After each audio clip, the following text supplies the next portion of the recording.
आस्था योग क्रांति अभियान परिवार द्वारा अग्रसेन धाम फूटी में गुरु पूर्णिमा पर्व गुरुवार के पूजन के साथ धूमधाम के साथ मनाया गया।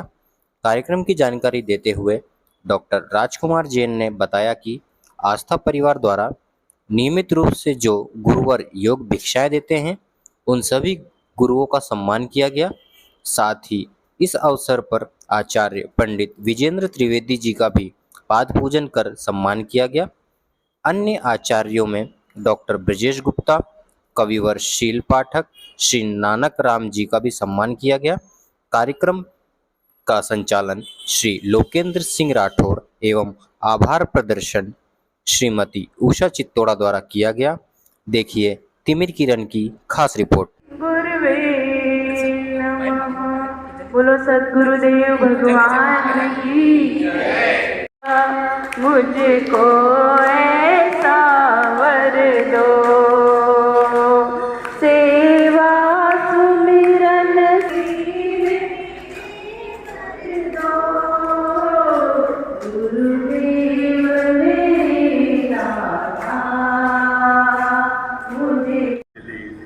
योगा गुरु हमारी सोनल पायल स्वर्णलता दीदी, कविता दीदी, संगीता दीदी, सोनू दीदी, भावना दीदी, ब्रजेश गुप्ता जी, पाठक जी, परम श्रद्धे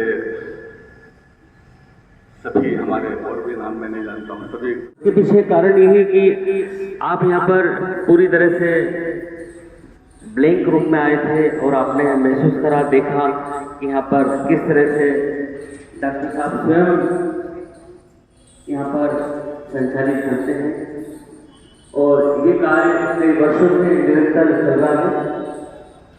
क्योंकि आज गुरु पूर्णिमा का पावन पर्व है तो हमारे और भी बहुत सारे वक्ता हैं, तो हम चाहेंगे उनको बारी बारी से सुने। काफी वर्षों से योग का कार्य कर रहे हैं, बिना स्वार्थ के इतने वर्षों से लगातार सेवा करना हर किसी की बस की बात नहीं है। सभी योग साधक के सबसे पहले आने वाले व्यक्ति वो होते हैं। इतना निस्वार्थ भाव से और सबके स्वास्थ्य के लिए इतनी अच्छी सेवा करना बहुत बड़ी बात है अपना में। ऐसे गुरुवर को मैं सादर प्रणाम करता हूँ और सभी गुरुओं को मैं साष्टांग प्रणाम करता हूँ जो आज हमारे स्वास्थ्य के लिए इतना समय निकाल के अपना सबको समय दे रहे हैं। धन्यवाद। सभी गुरुवार को सादर प्रणाम करते हैं, अभिवादन करते हैं। एक जब भी मैं यहाँ पर आता हूँ तो एक बड़ा सा सुंदर सा परिदृश्य मेरे समक्ष उपस्थित होता है। पीछे गौशाला है, वो माता है, वो भी हमारा पालन पोषण करती है, वो गुरु है हमारे, तमाम हमारे जो ईश्वरी। दोस्तों नमस्कार। आज इंदौर में आस्था योग क्रांति अभियान परिवार द्वारा गुरु पूर्णिमा के पर्व पर यहाँ पर नियमित रूप से योग सिखाने वाले गुरुओं का यहाँ पर सम्मान कार्यक्रम रखा गया और इस सम्मान कार्यक्रम की हम जानकारी लेते हैं कि ये सम्मान किस तरह का था और किस तरह का आयोजन रखा गया था। इसकी जानकारी हम यहाँ पे गुरुवार से लेते हैं। आज यहाँ पर करीब बहुत सारे गुरुवार का सम्मान किया गया, इसकी जानकारी हम डॉक्टर साहब से लेते हैं। सर, जो आयोजन रखा था यहाँ पर आज कितने गुरुओं का सम्मान किया गया? देखिए, यहाँ जितने भी आचार्य योग आचार्य जो सेवा दे रहे हैं उनका सबका सम्मान किया गया। जैसे कि परंपराएं हमारी कई सालों से चल रही है, कई परंपरा है, जैसे चाहे वो गुरु पूर्णिमा उत्सव हो, चाहे नशा मुक्ति अभियान हो, फाग उत्सव हो, होली उत्सव हो, दिवाली मिलन समारोह हो, ऐसे कई मिशनों पर काम करते हैं और ऐसे कई उत्सव हमने मनाए हैं और उस उत्सव को परंपरागत रखा है और दिन ब दिन हम उम्मीद करते हैं काफी अच्छे से करते हैं। आचार्य प्रवर पंडित विजेंद्र त्रिवेदी जी के निर्देशन में जब से गुरु जी से हमारा परिचय हुआ, जब से उनका पावन सानिध्य हमें मिला और सचमुच इस पावन सानिध्य से हम गदगद हो गए। हमें ऊर्जा मिलती है, सकारात्मकता मिलती है और उस सकारात्मक से हम समाज के लिए काम करते हैं। धन्यवाद सर। इसी क्रम में हमारे डॉक्टर ब्रजेश गुप्ता जी जो यहाँ पर पधारे हैं। सर, एक तो पूरा परिचय दें। मैं Brajesh Kumar Gupta international naturopathy organisation का मध्य प्रदेश का महासचिव हूँ। आज गुरु पूर्णिमा है, आप सभी को बहुत बहुत बधाई एवं शुभकामनाएं। जैसा एक कठोपनिषद में आता है, अस्तोमा सदगमय कठोपनिषद में आता है, ओम सहना भवतु सहनो भुनत्तु सह वीर्यम करवावहे तेजस्विनावधीत वस्तु माँ विद्सावहे। हम दोनों गुरु एवं शिष्य मिलकर इस देश की, विश्व की सेवा करें।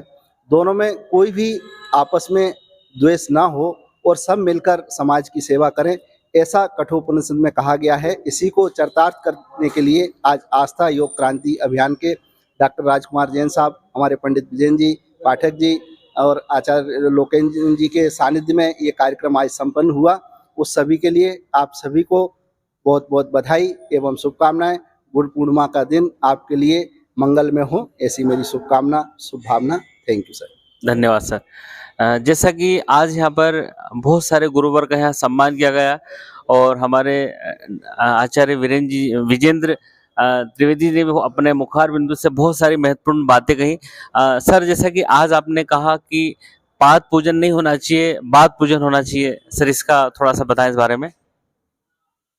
देखिए, सामान्य परिस्थितियों में पाद पूजन ठीक है, जो हमारी परंपरा है, लेकिन आज हम जिस दौर से गुजर रहे हैं, जो पाद पूजन करवा रहे हैं गुरुदेव, उनके सबके चरणों में प्रणाम करके विनम्र निवेदन करता हूं कि पाद पूजन करवाना आप छोड़ दें और अपने शास्त्रों का अध्ययन करके अपनी बात में इतनी शक्ति लेकर के आएं और समाज से अपनी बात का पूजन करवाएं। कोई यदि श्रद्धापूर्वक हमारी शास्त्रों की बातों को हमारे जीवन में उतारेगा तो ये देश आज पुनः विश्व गुरु के सम्मान पाएगा। अन्यथा तो हम जिन गादियों पे बैठ करके आज पाद पूजन करवा रहे हैं, वो गादियों का महत्व भी आने वाले समय में कुछ भी नहीं रह जाएगा। कोई भी पर्व औपचारिक नहीं रहे जब तक हम 4 कदम आगे बढ़ा करके कुछ गतिमान नहीं होंगे। बैठे बैठे औपचारिकता से ये पर्वों को मनाने का कोई मतलब नहीं। जैसा कि एक आपने उद्बोधन में एक बात और कही थी कि वर्तमान में अनेकों जो संत लोग राम कथा, श्री कृष्ण कथा या अन्य कथाओं को बयान करते हैं, वर्तमान में आपने बोला कि शौर्य कथा की आवश्यकता है, इसके बारे में बताएं। देखिए, राम कथा कृष्ण कथा को रोचक बनाने के लिए अधिकांश उन प्रसंगों को लिया जा रहा है जो प्रसंग पे नृत्य हो, संगीत हो, नृत्य हो, लोक लुभावन हो, लेकिन राम और कृष्ण के जीवन से शौर्यताओं को निकाल करके उन शौर्यताओं को समाज के सामने लाना होगा, ताकि हमारा समाज ये समझे कि हमारे जो असली नायक है राम और कृष्ण, उन्होंने अपने जीवन में शौर्य का उपयोग करके कितनी बड़ी बड़ी महाविजय हासिल की है। वो हासिल करने के लिए उन कथाओं को तो गाएं। जन्म की कथा, कोई नाचने की कथाओं का समय नहीं है। अब तो शौर्यता पूर्वक आकर के समाज को जगाना होगा ताकि खोई हुई प्रतिष्ठा को पुनः स्थापित किया जा सके। धन्यवाद। आज इस पर्व पे पाठक जी मैं चाहूंगा कि आप युवाओं को क्या संदेश देना चाहेंगे? युवाओं को ये संदेश है कि अपने गुरु का केवल पाद पूजन तक ही सीमित अपने आप को न रखें। गुरु के जो आचरण है, गुरु जी के जो कहा है, उस पर चलें और उसके अनुसार कर्म करें। और मैंने अभी कुछ दिनों पूर्व ये श्रीमद् भागवत की कथा श्रवण करी। उसमें बस कथा में केवल रास लीला बताई, शंकर जी का विवाह बताया, कृष्ण का विवाह बताया और 3 दिन नाच गाने में ही निकाल दिए। जबकि कृष्ण ने केवल विवाह नहीं किया है, कृष्ण ने महाभारत रच दिया है, कृष्ण ने कितनी आतताइयों को ऊपर पहुंचा दिया है, कृष्ण ने युवा को, बालकों को जीवन जीने का संदेश दिया है। तो हमें, हमारे आचार्यों को जो भी श्रीमद् भागवत करते हैं या राम कथा कहते हैं, उनको अलग हटकर अब बच्चों को, आज के युवा को उनके शौर्य का, पराक्रम की कथा सुनाना चाहिए, वीर की कथा सुनाना चाहिए और किस प्रकार युद्ध जीते हैं वो बताना चाहिए। धन्यवाद। मैं चाहूंगा नानक राम जी भी आज इस अवसर पर बताएं, कुछ जानकारी दें। हम हर वर्ष जैसे आस्था योग क्रांति अभियान के द्वारा गुरुजियों का सम्मान करते हैं। बड़े सौभाग्यशाली हैं कि आज जो संत महात्मा भी है जो कहते हैं कि आप अपने सनातन धर्म को बचाना है, तो मेरा संदेश या मेरा मैसेज ये है कि सनातन धर्म तब बचेगा जब हम राष्ट्र के प्रति समर्पित होंगे, राष्ट्र के प्रति दायित्व समझेंगे। और गुरुओं का सम्मान भी तभी सार्थक होगा जब हम अपने आप में श्रेष्ठता को, वीरता को प्रदर्शित करते हुए जो आज विश्व में आतताइयों के द्वारा पूरे समाज को, पूरे दूसरे समाजों को जो आतंक मचाया जा रहा है, उसका मुकाबला करना सनातनियों का धर्म है।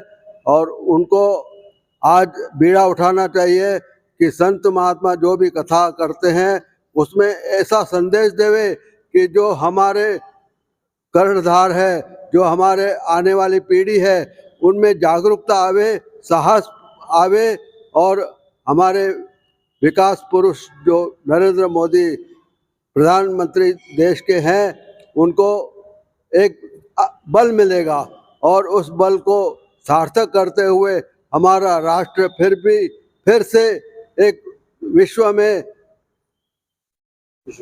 सबको आगे बढ़ाने की प्रेरणा देगा। धन्यवाद। आस्था परिवार के जो शिविया हैं, जो आज से शिव नारायण भी हो गए हैं और नियमित रूप से यहाँ पर आते हैं और सक्रिय रूप से कार्य करते हैं, उनसे भी आज हम जानते हैं उनको कैसा लग रहा है।